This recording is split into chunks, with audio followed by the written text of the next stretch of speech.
HR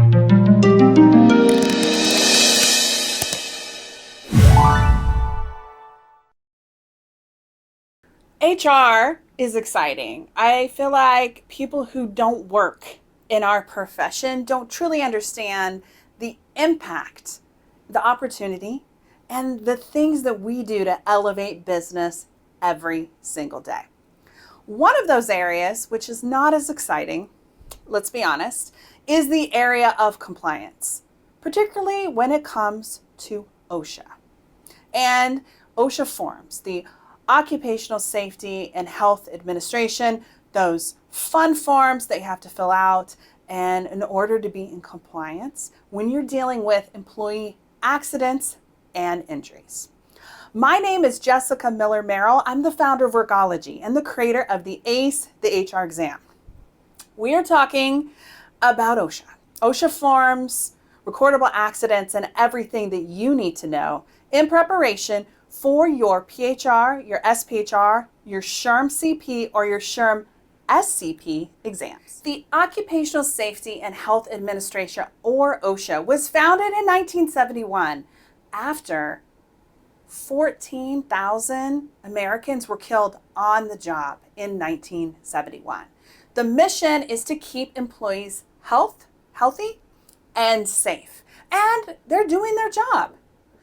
In 2019, there were 5,333 fatalities. Now, again, I know this isn't the sexiest or the funnest topic, and certainly in comparison to my daughter's video, which at the time of recording has over 102,000 views, you can see it up here, OSHA isn't going to go viral, but it's a necessary part of keeping our employees healthy and safe in the workplace. And as HR leaders, it's our responsibility to ensure that we're in compliance and that we and our teams are recording and keeping track of injuries and doing things appropriately with the documentation. Who has to complete OSHA record keeping? Well, most employers are responsible for OSHA record keeping, unless you're 10 employees or fewer. There's more information at the OSHA.gov website, which also includes industries who are low hazards. You can be sure to check that out. How many and what type of forms do you need to use in order to be in compliance with OSHA standards? Well, there are 3 different forms, and all this information, including the forms information, you can download them, take a look at them, get more information at OSHA.gov. So let's walk through the 3 forms. They include the 300, the 300A, and the 301 form. I'm going to walk through each of them here in more detail. Now, the OSHA Form 300 is a federal requirement. Remember what we talked about in terms of employee size, 10 employees or more. And it is designed to provide information about employee safety. Everything related to safety. Included in the OSHA Form 300 is Form 300A. And that is the second page of the OSHA 300, and it is designed for you to be able to write in detail accidents and incidents and be able to have those available during an OSHA inspection or audit, or available to different individuals, federal agencies who are visiting your site or facility. The third form is called a 301, and it's for employers to describe workplace injuries contained within that Form 301. You might be familiar with Form 301 because you happen to see it occasionally in the break room. We're going to talk a little bit about dates, displaying where these things go with regard to the 300, the 300A, and the Form 301. OSHA Form 300 is the form that you use to be able to record all employees' illnesses and injuries that happen in the workplace. This is a clear distinction. When you use OSHA 300, you need to include things like the illness or injury, the location of that illness or injury, the time of the injury, when, where, and why, and how it occurred, as well as the nature of the case. You want to make sure to include employee name as well as their job title on the OSHA 300. And finally, you will be updating, and this is ongoing in your OSHA 300, the number of days away from work, as well as restricted duty. These are all the required information that you need to add to the OSHA Form 300. Now we've completed OSHA Form 300. Now, when do we need to be posting OSHA Form 300A? So OSHA Form 300A needs to be posted in a conspicuous employee area between February 1st and April 30th for the previous year. So when we get to 2022, you will need to be posting OSHA Form 300A for all recordable incidents and illnesses that on OSHA Form 300A for the dates of 2021 between February 1st through April 30th.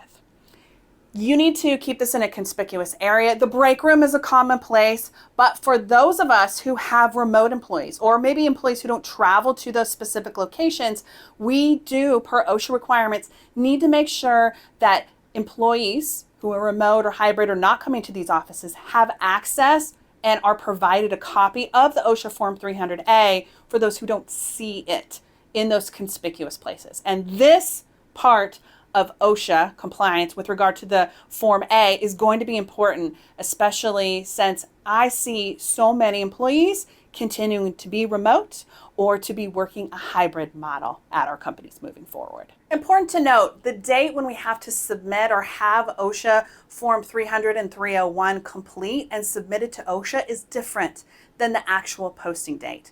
You need to complete 300 and 301 and submit to OSHA by March 2nd.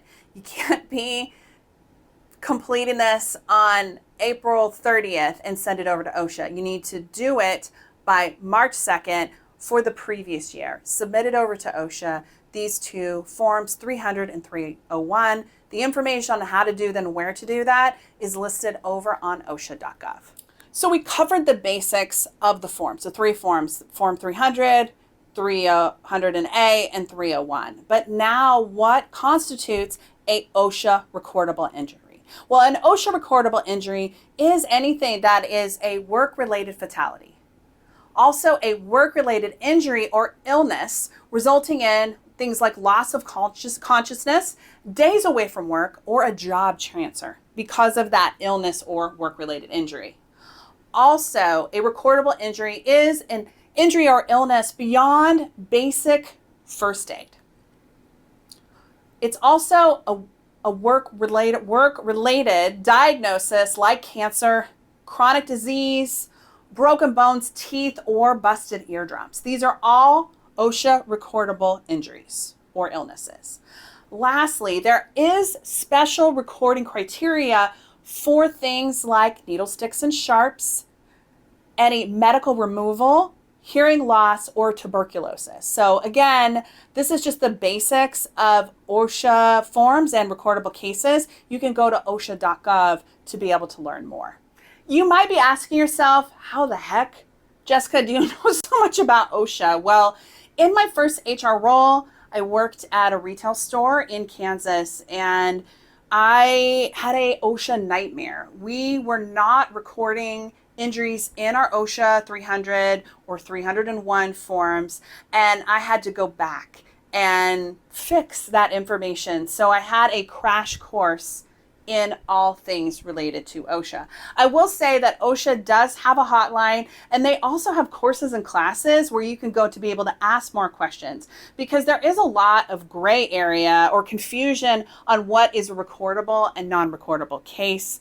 Is it work-related injury or illness? But this video is just the basics of OSHA to help get you started. I encourage you to take a look at the OSHA website. I think I've said that a lot, but making sure that your OSHA forms and documentation and illness and injury reporting is up to speed is really critical to not only the safety of your workplace, but to be able to avoid fines and those pesky visits from your friends at OSHA, which are never fun, by the way. You want to make sure to keep OSHA records for 5 years. This is an important part. 5 years of OSHA records, which is why I had my nightmare and spent a lot of time in the land of OSHA understanding and navigating the water. It's because we just didn't have the records available in my first HR gig. Thank you for taking a look at this video. My name is Jessica Miller-Merrill, the founder of Workology and the creator of the ACE the HR exam. I hope that you enjoyed this video on all things relating OSHA and work-related injuries. You can check out more valuable resources and learn about us at acethehrexam.com. That's our signature HR certification prep course to learn more. Thank you for watching this video. If you like what you saw on OSHA-related content and HR and workplace content to help you up-level your work in supporting your organization, please like, comment, and subscribe this video. Let me know what kinds of topics and resources and videos you want to see in the future. Thanks for watching, and I'll see you soon.